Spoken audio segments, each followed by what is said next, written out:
The next speaker is Alan McNair, who is our representative at the Chief Scientist Office. He manages a few portfolios and not just ophthalmology. He has been incredibly supportive of our speciality. And over the years, apart from supporting the grounded NRS fellowships, he's been really quite good about new initiatives, particularly trainee research grants, small grants, and more recently, the Scottish collaboration between ophthalmology and optometry, collecting ophthalmic images for Scone under Professor Dillon's directorship. So we're very grateful for his support and look forward to his presentation. Thank you. Thank you for the invitation to speak at today's Ophthalmology Research Day. In my brief presentation, I will cover the impact of the pandemic on the NHS Research Scotland portfolio, and I will also cover some of CSO's responses to COVID-19. The Chief Scientist Office is part of the Scottish Government Health and Social Care Directorates, and our policy remit includes the research support infrastructure that enables clinical research to take place within the NHS in Scotland. We also directly fund research projects and fellowships. And finally, we also provide the funding that allows Scottish-based researchers to participate in UK-wide funding programmes. Research support funding represents the majority of CSO's budget, and we work on a national basis across the 14 territorial NHS boards.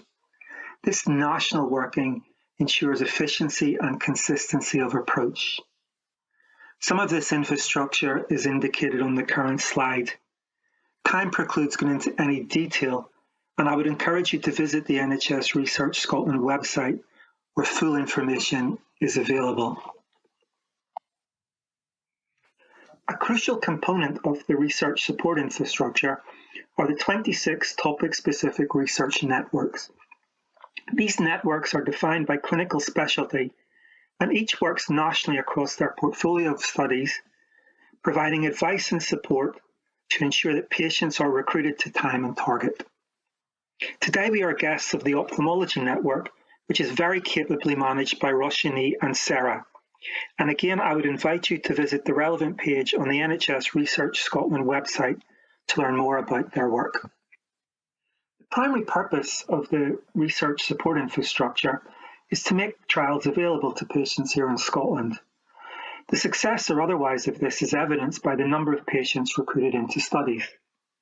This graph shows the total number of patients recruited into non-commercial in dark blue and commercial in light blue studies broken down by financial year starting in 2014-2015.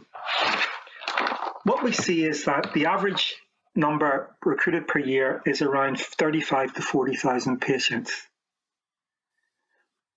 In April 2020 to end of March 2021, therefore covering roughly the period from the time the pandemic fully arrived here, we can see that almost 72,000 patients were recruited into commercial and non-commercial trials.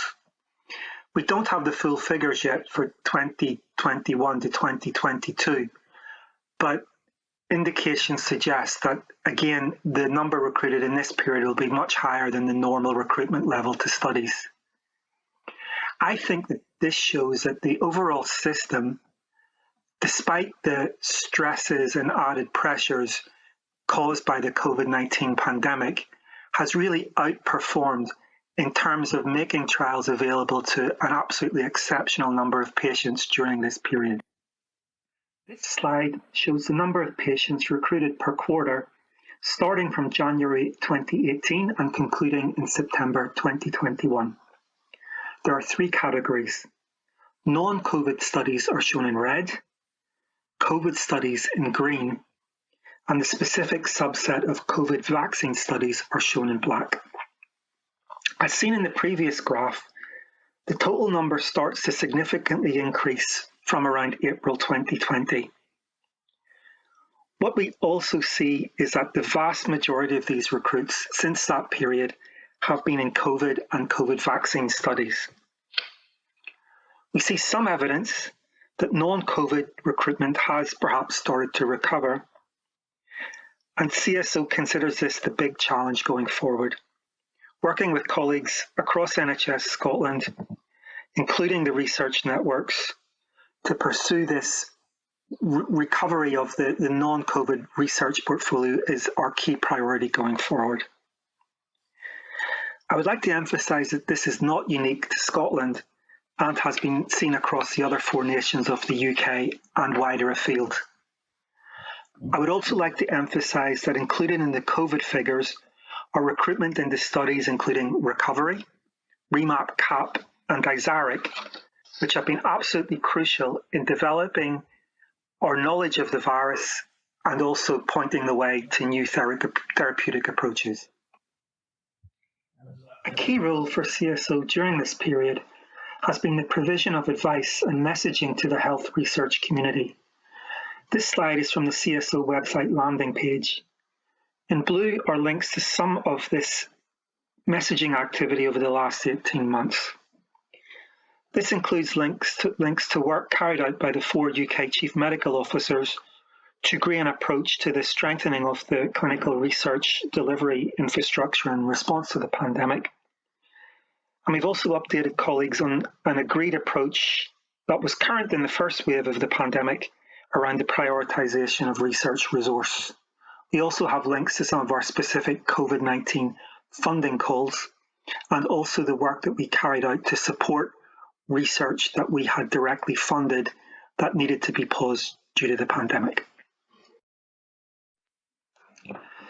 We have also established a number of groups to provide opportunities for discussion around key aspects of our response to the pandemic.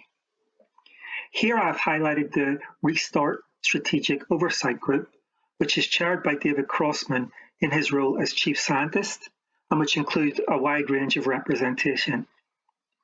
As the pandemic has progressed, the work of this group has expanded from restart to include both recovery and building resilience into the system going forward.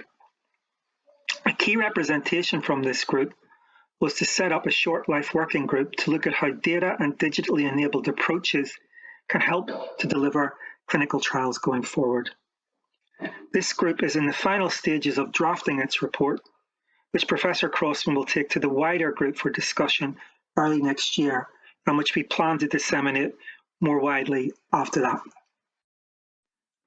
I would now like to briefly turn to CSO's role as a direct funder of research and how this has inputted to our response to the pandemic.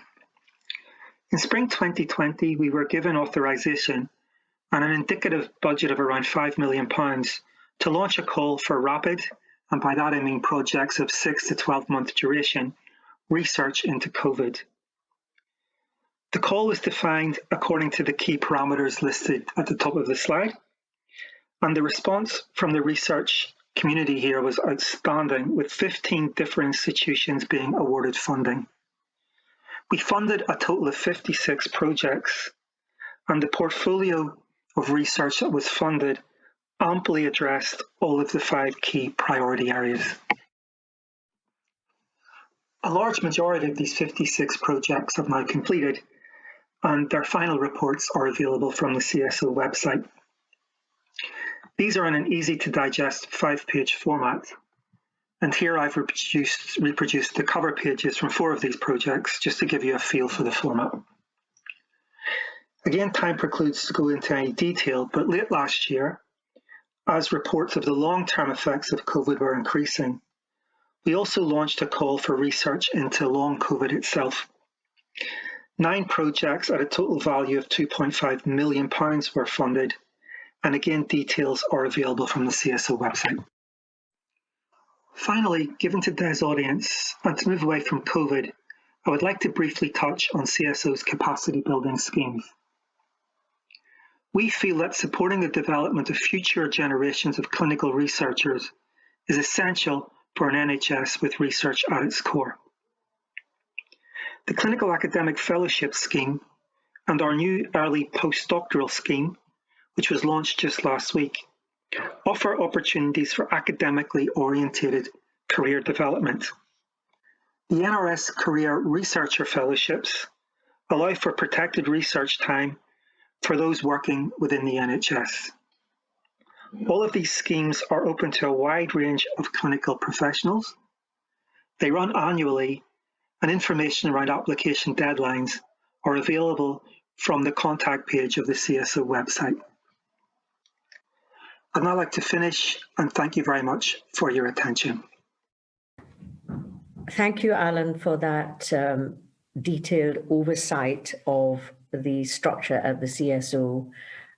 There are people in the audience that are recipients of Alan's academic fellowships, and I'm sure they'll be able to join us in the panel discussion.